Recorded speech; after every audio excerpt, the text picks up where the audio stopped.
په کابل کې یو اصطلاح ده چې وایي کابل بې زر باش بې برف نی، یعنی بې طلا که کابل وي مشکل نسته، خو بې واورو باید کابل نه وي. له نیکه مرغه له څو اونیو پرله پسې ورښتونو راوروسته کابل ښار په واورو باندې پوښل سوی ده. دغه زما شاوخوا غرونه تاسې وینئ چې دغه ټول له واورو څخه ډک دي، سیندونه له اوبو څخه ډک دي او دغه راز د افغانستان په ډیری ولایتونو کې ورته واورې شوي دي. موږ نن په همدې باندې پروګرام جوړ کړی ده چې بزګران ښاریان له دغه واورو ورښتونو څخه څومره خوشحاله دي او دوی په اړه باندې څه نظر لري. په همدې باندې پروګرام ده، تاسې هم تر پایه ملتیا وکړئ. وروستیو ورښتونو نه یوازې د کابل ښار څېره سپینه کړې او ښکلې کړې، بلکې د اوږدې مودې وچکالۍ وروسته یې د خلکو په زړونو کې د هیلې څرک هم راژوندی کړی دی. دا ورښتونه داسې مهال کیږي چې هیواد د اوبو له پرله پسې کمښت او وچکالۍ سره مخ دی، نو ځکه د هرې واورې او هر څاڅکي ارزښت څو برابره زیات شوی دی. والا واورې ته خو سږ ډېر خوشحاله یو، دا د ښار خلک والا ډېر سخت له اوبو نه ډېر په تکلیف دي او دلته خو اوبه بیا هم پرېمونه دي. والا موږ خپله باغ لرو پوه سوې، دلته د یو مڼو باغ لرو، والا پروز کال دا 2 کاله بیخي وچ وه. دغه سږ کال خدای مهربانه ده لږ ذره واوره سوې ده. د اوبه خو پوهېږئ چې موږ او تاسې ژوند کې ډېر مهمه دي او دغه د ټولو مشکل له اوبو سره ده، هر مشکل چې موږ اوبو سره وي. والا کابل کې 180 متره 1.5 متره کې مې اوبه نه ورکوي و همدغه کمپنۍ چې دغه د پغمان نه دونه مسافه نه لري پوسې د اوس په 130 متره 140 متره کې پوسې اوبه نه ورکوي. والا ډېر خوشحاله خو اما باغ ده پوسې چې یو شی ته اخلو خرڅوو یې پوسې روزمره ژوند پې مخ ته وړو او چې اوبه نه وي نو هغه هم حاصل نه کوي. برف یولی خود بیارن دست احساس پردن اشغالی را نندازن در دور یولی خود جای داشته باشه 4 2 متر 1 متر برف خود اونجا ذخیره کنن زیاد فایده داره. بیاز با خشکیست خدا مهربان است کمی کم رحمت پروردگار که بارده خدا مهربان بیا آسانی شو.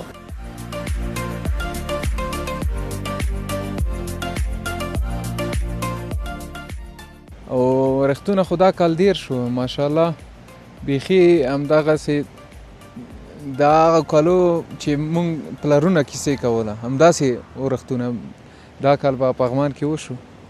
اوس ډېر خلکو مور باندې خوشحاله دي. تاسې هم وینئ چې دلته دریاب کې مخکې اوبه نه و روان، اوس اوبه هم روانه شو. ورښتونه د دغه خوا کې 1 متره وشو او د پاس غرونو کې د 2 مترو کې اوږدواله کې برف وورېدو. دا کال ما انشاءالله خلکو خو ډېر خوشحالي ورته لري. کښتونه دلته کچالو کېږي او ځمکې دي او ګیلاس او زیاتره خلک دغه کېږدي منې او خلکو ډېر ورباندې خوشحاله دي، ډېر ورباندې خوشحاله یو د خدای په فضل.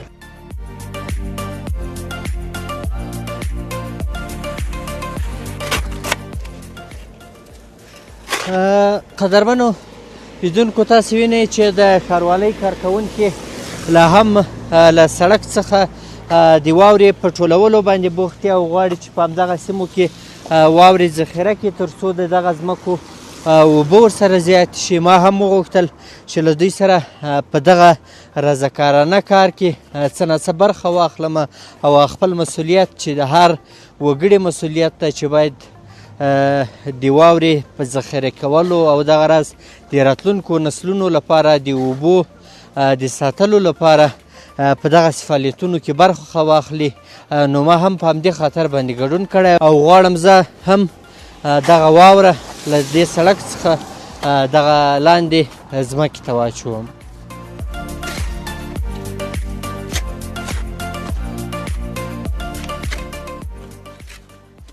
در سالهای دیگه قدر برف نمیشد، امسال نام خدا خوب برف شده، بسیار حاصلات خوب باز میده. به سال بخیر به خاطر که پغمان است، کشاورزی زیاد است، مالداری است.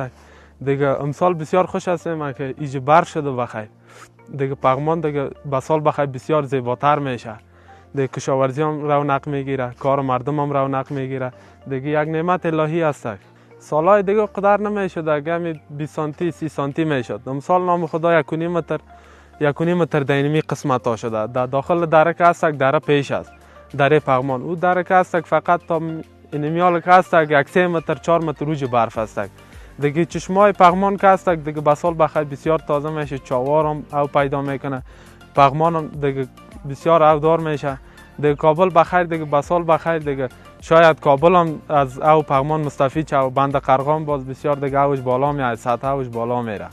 په ورته مهال د اوبو د برخې یو شمېر کارپوهان ټینګار کوي چې که څه هم دغه ورښتونه او واورې د افغانستان د اوږدې وچکالۍ د کمولو لپاره یو ښه زیری بلل کیږي، خو حکومت او ولس باید په ګډه د دغه اوبو د مهار او سم مدیریت لپاره جدي او دوامداره هڅه وکړي څو دغه طبیعي نعمت ضایع نشي. من فکر میکنم که ریزش برف و باران که در آخر صورت گرفته است میتواند که مفید واقع شود و این در کوتاه مدت است، چون اگر هموطنان عزیزمان در حمل استفاده بین از منابع توجه جدی نکنند و همینطور زمامداران و مسئولین در این امر توجه نکنند، این میتواند در دراز مدت برای افغانستان در واقع میتواند که مزایای خوبی داشته باشد. ولی با چند روی کرد من فکر میکنم که قابل نتیجه مطلوبی را میتونه داشته باشد. اول اینکه هموطنان عزیزمان کوشش بکنند به اینکه ایجاد یک حساب پسنداز آبی را داشته باشند و همینطور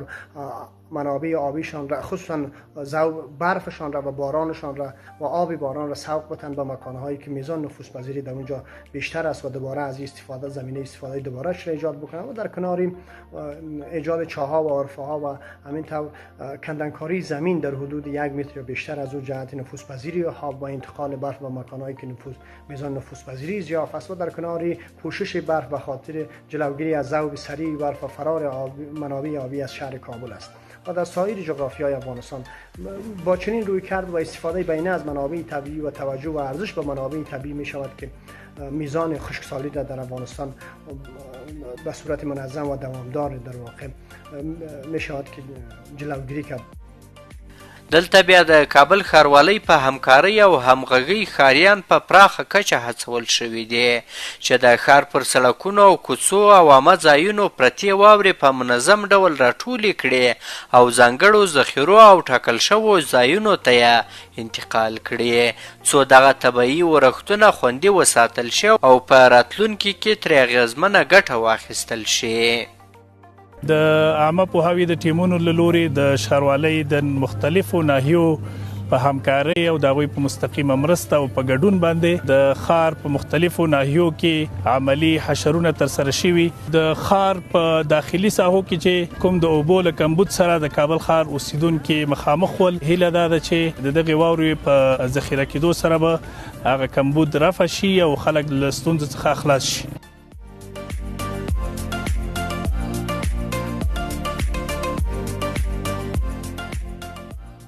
نن مو په حشر کې ګډون کړی چې له سړکونو واورې خامت وغورځو.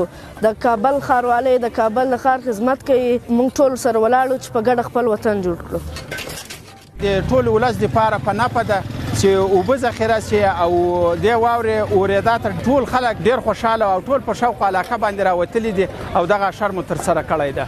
به خاطر کم‌آبی که ما شما شاهد خشکسالی‌ها بودیم، حال جاها را کافر کردن که تا برف جمع‌آوری کنیم که امسال بخیر یک سال پر از آب داشته باشیم که از این کمبود آب جلوگیری شد.